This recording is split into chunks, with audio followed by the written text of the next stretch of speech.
एक ब्राह्मण थे तो तीर्थ यात्रा करना चाहते थे, उनके लड़के थे पर उनकी ज्यादा आज्ञा नहीं पालन करते थे, तो सोचा कि बूढ़ा के लिए तीर्थ यात्रा कैसे कर पाऊंगा। तो एक गरीब ब्राह्मण का लड़का था, उससे कहा कि भैया तू इधर उधर नौकरी के लिए भटकता, अगर तू मुझे तीर्थ यात्रा करवा दे तो मैं तेरी खान पान की व्यवस्था और धनराशि भी दे दूंगा। ब्राह्मण ने कहा चलो अच्छा है, आपके साथ तीर्थों का भी दर्शन होगा। तो जहां जहां जाना चाहते थे उन जवान ब्राह्मण बूढ़े ब्राह्मण को ले गया, तीर्थ दर्शन कराती हो। जब ब्रजधाम आया तो उसको बहुत बुखार आ गया बूढ़े को। उसने बहुत सेवा की, जैसे मतलब माता अपने बच्चे की सेवा करती है, ऐसे सब सेवा की उस जवान ब्राह्मण ने। बड़ा द्रवित हुआ बूढ़ा ब्राह्मण, धनी ब्राह्मण था वो। तो गोपाल जी के दर्शन जब करने गया तो उसने कहा बेटा तुमने बहुत सेवा की है, तुम्हें क्या दे सकता हूं? मेरे एक बेटी है, बहुत सुंदर है बेटी और बहुत धन संपत्ति है, मैं तुम्हें दूंगा। बोले देखो बाबा तुम तो यहाँ बोल रहे हो, घर में तुम्हारे जवान लड़के हैं, हमारी पिटाई करेंगे। बोले हम गोपाल जी को साक्षी करके कहते हैं कि अपनी बेटी का ब्याह तुम्हारे से करवा दूंगा और संपत्ति भी दूंगा। बात हो गई। तीर्थ यात्रा करवा के जब घर पहुंचा तो बूढ़े की हिम्मत नहीं कि बात कर सके लड़कों के सामने, क्योंकि बेचारा गरीब ब्राह्मण का लड़का। महीना भर सोचता रहा कि कभी न कभी तो सूचना दे, वो तो सूचने नहीं। तो घर गया उनके और बोला देखो बाबा आपने कहा था कि तुम्हारा, तो लड़कों ने धक्का लगाया और 2-4 थप्पड़ लगाए कि तेरी सामर्थ्य क्या है कि तू मेरी बहन से ब्याह करने की बात सोच सके। बोले नहीं बाबा ने कहा था। अब लड़कों की वो स्वरूप देख करके बाबा बदल गए। उनका हमें नहीं याद है कि हमने कुछ कहा था। अब उसने कहा अरे नहीं तुमने तो गोपाल जी के सामने कहा था। लोगों का हमें याद ही नहीं कि हमने तुमसे कुछ कहा है। पीट के भगा दिया। अब उस लड़के को इस बात का बुरा लगा कि तीर्थ यात्रा करके आया और कह रहा कि मुझे याद नहीं है। अब मैं अपनी तरफ से तो कहा नहीं था ब्याह करने की, और इसने हमारा अपमान भी करवाया, अब तो ब्याह करके ही रहेंगे। उसके जिद चढ़ गई। उसने पंचायत बुलाई और पंचायत में कहा कि इसने हमें तीर्थ यात्रा के लिए प्रेरित किया, तीर्थ यात्रा ले गया, मैंने इसकी सब सेवा की, इसने ठाकुर जी के सामने मेरे ब्याह की बात कही। तो बोले कोई और गवाही दो तब बात बनेगी। बोले गवाही में तो केवल हम ही और ये बुढ़ा और ठाकुर जी थे। तो बोले अब भाई गवाही तो दो में क्या, तुम जो कह रहे हो कि इन्होंने कहा वो कह रहे नहीं कहा, तो तीसरा चाहिए। वो तीसरे में तो ठाकुर जी थे। तो बोले अगर गवाही दे दें तो ब्याह हम जबरदस्ती करवा देंगे। पंचायत पहले लगती थी गांव में, जैसे होता है ना न्यायालय, तो छोटा मोटा न्यायालय समझो गांव का।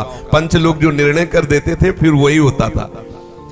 तो बुढ़े से कहा तो बुढ़ा राजी हो गया, क्योंकि उसे पता था गोपाल जी थोड़ी आएंगे। उसने कहा अगर गोपाल जी कह दे पंचों के बीच में आके कि हाँ हमारे सामने ब्याह की बात हुई थी, तो अब किसी की बात नहीं मानेंगे, हम ब्याह कर देंगे। लड़के भी राजी हो गए, क्योंकि सबको पता था कि कोई ठाकुर जी मूर्ति थोड़ी चल के आएगी। और उसने मूर्ति नहीं माना था, उसने साक्षात ठाकुर जी माना था। आया वृंदावन और ठाकुर जी का शयन हो गया था।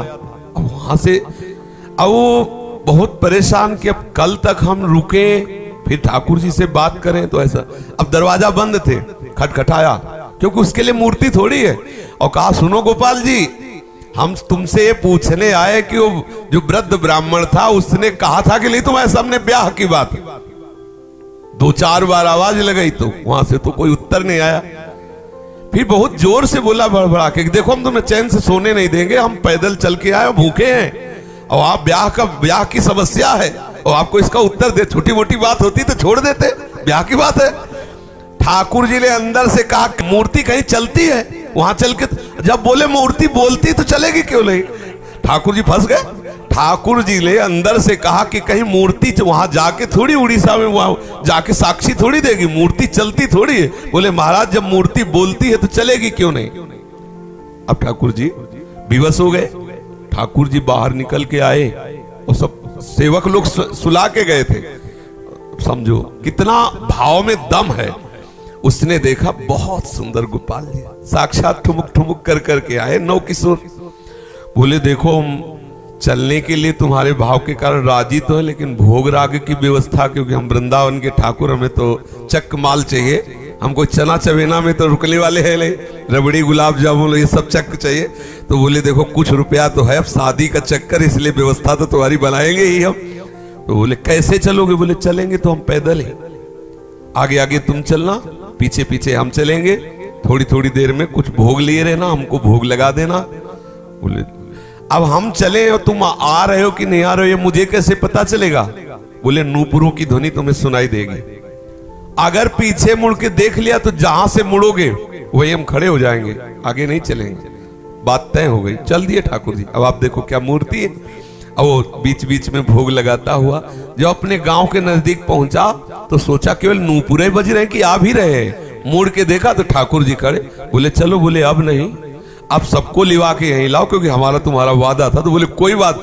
गांव में दौड़ता हुआ गया, सबसे हल्ला मचा, वृंदावन के ठाकुर पधारे साक्षी देने के लिए। अब तो भीड़ इकट्ठा, साक्षात ठाकुर। अब सब पंच आ गए, तो अब पंचों के सामने बुढ़े को कुछ बोलने की हिम्मत नहीं रही। ठाकुर जी ने सबके सामने उस भक्त की वचन रक्षा के लिए बोले और कहा हमारे सामने का ब्याह हुआ। अब आप सोचो, अगर ये कोई बात सतयुग की नहीं है, ये बात सतयुग की नहीं है, ये कलयुग की ही बात है। हमारी श्रद्धा, हमारा विश्वास, जैसी हम भावना, अगर ठाकुर को मान लिया कि मूर्ति है तो मूर्ति ही रहेंगे, अगर मान लिया कि हम भले नहीं समझ पा रहे लेकिन हमारे ठाकुर है तो एक दिन वो समझा देंगे कि वो ठाकुर है। जो छवि हम देख रहे हैं, राधा बाबा के पास भी ऐसी छवि थी, तो राधा बाबा से ठाकुर जी बात करते थे, ठाकुर जी मुस्कुराते थे, और हमारे सामने छवि, क्योंकि हम उन्हें फोटो मानते हैं। कभी फोटो और ये बात ना माने कि मूर्ति वो साक्षात है, ऐसी भावना करे तो अनुभव में आने लगेगा कि ठाकुर साक्षात है।